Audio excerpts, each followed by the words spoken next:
Hola amigos de Constitucionalistas Mexicanos, bienvenidos a este video. En esta ocasión vamos a hablar de las facultades legislativas a la luz de la Constitución Política de los Estados Unidos Mexicanos. Les recuerdo que ya está disponible el curso de amparo en línea, más informes en cursodeamparo.com. Ahora sí, empecemos con el tema de las facultades legislativas. Vamos a iniciar este estudio con el artículo 49 de la Constitución Federal, que nos dice el supremo poder de la Federación se divide para su ejercicio en legislativo, ejecutivo y judicial. No podrán reunirse dos o más de estos poderes en una sola persona o corporación, ni depositarse el legislativo en un individuo, salvo el caso de facultades extraordinarias al Ejecutivo de la Unión, conforme a lo dispuesto en el artículo 29. En ningún otro caso, salvo lo dispuesto en el segundo párrafo del artículo 131, se otorgarán facultades extraordinarias para legislar. Quiero llamar tu atención en esta parte de facultades extraordinarias para legislar. Ahora estamos viendo que este artículo hace algunas referencias tanto al artículo 29 como al 131, así que vamos a ver qué dicen esos artículos en relación a este tema. En primer lugar tenemos el artículo 29 que dice: en los casos de invasión, perturbación grave de la paz pública o de cualquier otro que ponga a la sociedad en grave peligro o conflicto, si la restricción o suspensión tuviese lugar hallándose el Congreso reunido, éste concederá las autorizaciones que estime necesarias para que el Ejecutivo haga frente a la situación, pero si se verificase en tiempo de receso, se convocará de inmediato al Congreso para que las acuerde. Cuando se ponga fin a la restricción o suspensión del ejercicio de los derechos y garantías, bien sea por cumplirse el plazo o porque así lo decrete el Congreso, todas las medidas legales y administrativas adoptadas durante su vigencia quedarán sin efecto de forma inmediata. El Ejecutivo no podrá hacer observaciones al decreto mediante el cual el Congreso revoque la restricción o suspensión. Aquí, ¿cuáles son los elementos a destacar? Vemos que aquí es el Congreso el que otorga esas autorizaciones que son de naturaleza legislativa, como más adelante en la expresión todas las medidas legales lo corrobora. Así que tenemos esta primera referencia del artículo 49 ya cubierta. Ahora vamos a la referencia que hace al artículo 131, que dice: el Ejecutivo podrá ser facultado por el Congreso de la Unión para aumentar o disminuir o suprimir las cuotas de las tarifas de exportación e importación expedidas por el propio Congreso y para crear otras, así como para restringir y para prohibir las importaciones, las exportaciones, el tránsito de productos, artículos y efectos cuando lo estime urgente, a fin de regular el comercio exterior, la economía del país, la estabilidad de la producción nacional o de realizar cualquier otro propósito en beneficio del país. El propio Ejecutivo, al enviar al Congreso el presupuesto fiscal de cada año, someterá a su aprobación el uso que hubiese hecho de la facultad concedida. Entonces vemos aquí los elementos a destacar es que se hace una delegación. Es el Congreso el que faculta al Ejecutivo con esas autorizaciones o esa, valga la redundancia, esa facultad de emitir disposiciones de carácter general. ¿Cuáles son las primeras conclusiones que podemos hacer del análisis que hemos realizado de estos artículos? En primer lugar, existen facultades ordinarias, y esto lo sacamos simplemente porque también el artículo 49 habla de las facultades extraordinarias, y aquí vemos el texto. Recuerden que les hice énfasis en esta parte de facultades extraordinarias legislativas. Ahora, esas facultades extraordinarias están acotadas a ciertos casos en términos del artículo que leímos. En primer lugar tenemos al artículo 29 que versa sobre la suspensión de derechos humanos y el otorgamiento de facultades legislativas. También les recuerdo que ya hice un video sobre la restricción de derechos y la suspensión de derechos humanos. Pueden encontrar ese video en el canal. Voy a procurar también dejarles un enlace en la descripción. Pero también el segundo caso es el artículo 131, que prácticamente es en materia de importación y exportación. ¿Cuál es la esencia de estas facultades extraordinarias? que requieren de un acto de delegación, es decir, el Congreso de la Unión es quien tiene que facultar al Ejecutivo para que el Ejecutivo pueda emitir disposiciones de carácter general. Ahora, aquí vale una pregunta. ¿Por qué no está la facultad reglamentaria como una excepción al principio de división de poderes en el artículo 49? Volvamos al artículo 49 y vean cómo no aparece aquí la facultad reglamentaria del Ejecutivo Federal. Es una buena interrogante, ¿por qué no está ahí? Siendo que este artículo ya está enumerando las excepciones al principio de división de poderes. Miren, aquí vamos a hacer un análisis de la facultad reglamentaria para ver si está justificado o no que aparezca como excepción en este artículo. Así que vamos a hacer con detalle y precisión este análisis, pero vamos a requerir de unos lentes de aumento especiales. ¿Cuáles van a ser esos lentes de aumento? ¿Cuáles van a ser esos criterios que nos van a permitir analizar la facultad reglamentaria? Aquí vamos a recurrir a los ámbitos de validez de toda norma jurídica. Recuerden que los ámbitos de validez son esas dimensiones en las cuales una norma jurídica resulta obligatoria. Y estamos hablando del ámbito temporal, el ámbito espacial, el ámbito material y el ámbito personal de validez. Ahora vamos a la redacción del artículo 89, fracción primera de la Constitución, que contiene la facultad reglamentaria, para que hagamos este análisis a la luz de esas lentes que son los ámbitos de validez de una norma jurídica. Tenemos aquí artículo 89, las facultades y obligaciones del presidente son las siguientes. Fracción primera, promulgar y ejecutar las leyes que expide el Congreso de la Unión, proveyendo en la esfera administrativa a su exacta observancia. Aquí surgen unas preguntas. ¿Qué es la esfera administrativa? ¿Es una dimensión temporal? La realidad es que no es una dimensión temporal. ¿Es una referencia al ámbito espacial de validez?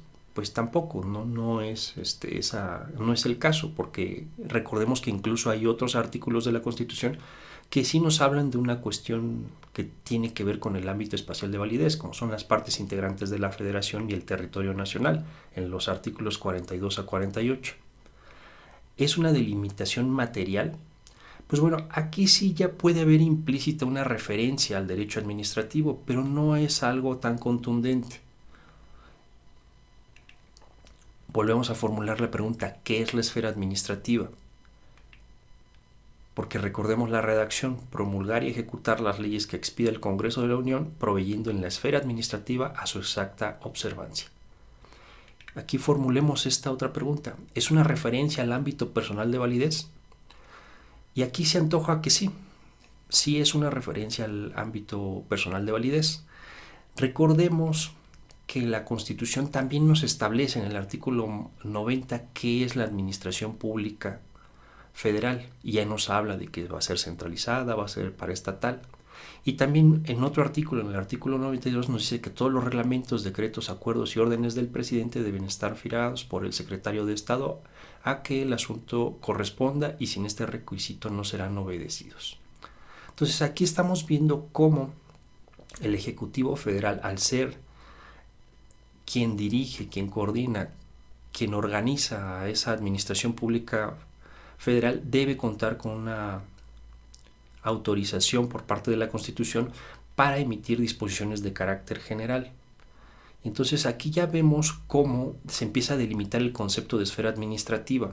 La esfera administrativa de este análisis que vamos haciendo está acotada a la administración, está acotada al interior del gobierno, está acotada a todos esos entes públicos que forman parte del gobierno, en específico que están subordinados al presidente de la República. Y ahora vamos a poner a prueba esta conclusión que vamos formando. Y lo vamos a hacer por medio de una pregunta. ¿Puede un reglamento del Ejecutivo afectar a particulares? Porque si ya dijimos que la esfera administrativa está acotada a la administración pública, entonces no podría válidamente obligar a particulares. Ese es un buen test que podemos hacer para ver si efectivamente esa expresión de esfera administrativa hace alusión al ámbito personal de validez de una norma jurídica.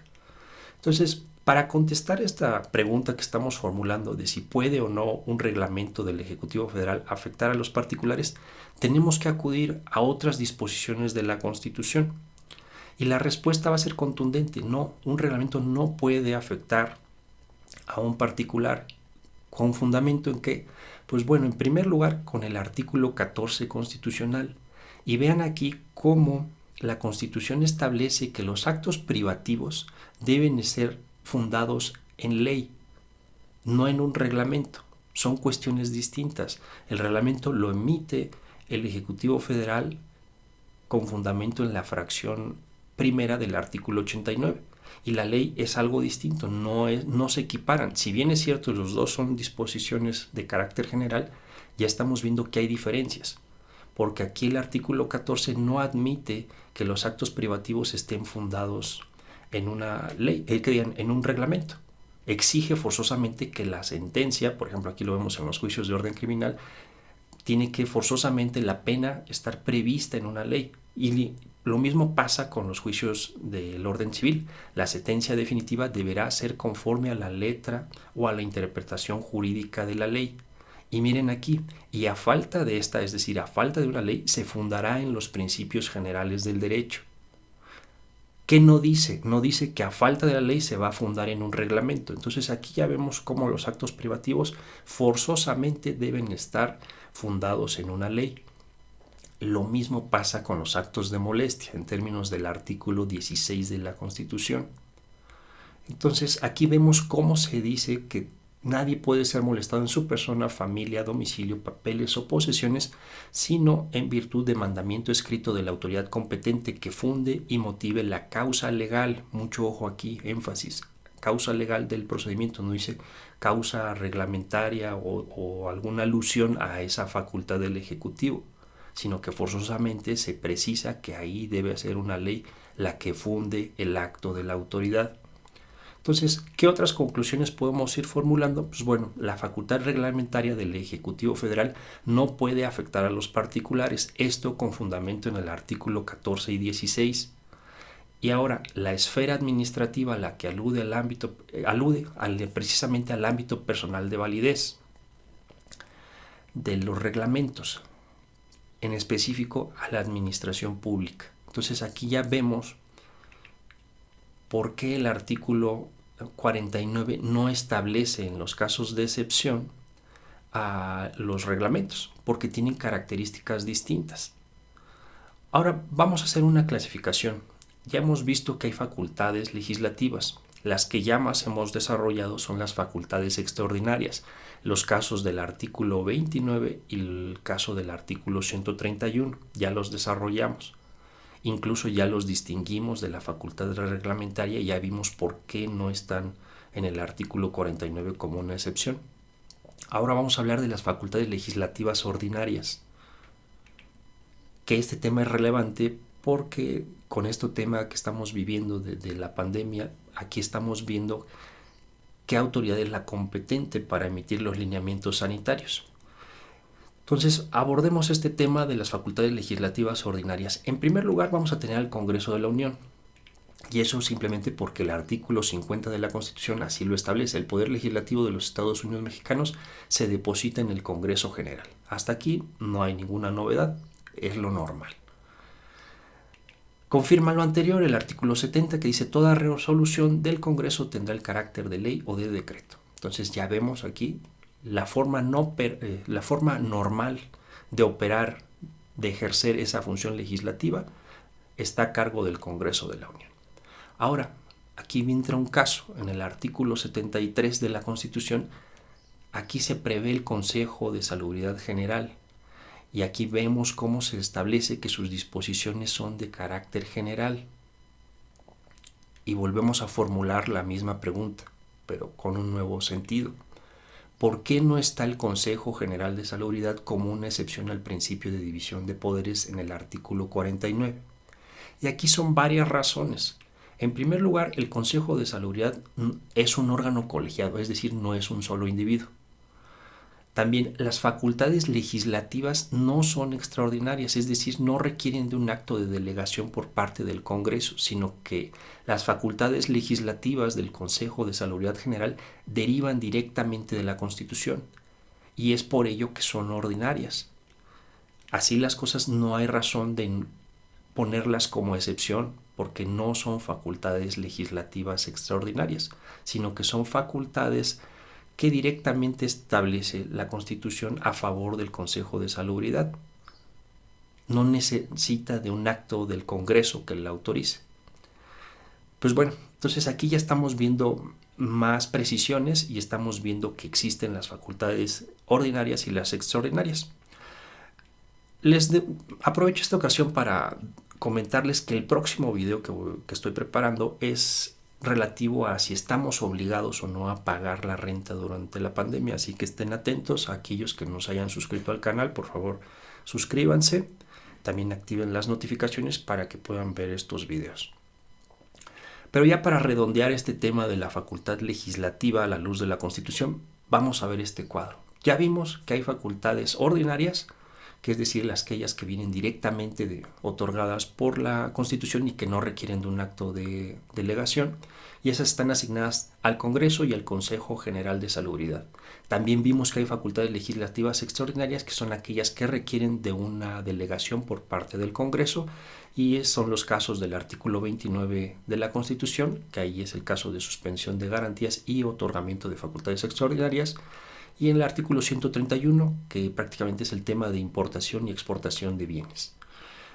También hicimos una distinción, que hay una facultad reglamentaria que técnicamente, si somos muy precisos, no es una facultad legislativa. ¿Por qué decimos eso?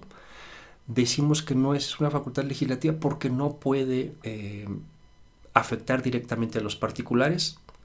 Si bien es cierto, la facultad reglamentaria implica la expedición de disposiciones de carácter general, los ámbitos personales de validez de un reglamento y de una ley son distintos. Una ley puede obligar tanto a particulares como a autoridades, y el reglamento que emite el Ejecutivo Federal en función de la facultad reglamentaria prevista en el artículo 89, fracción primera, no tiene ese alcance.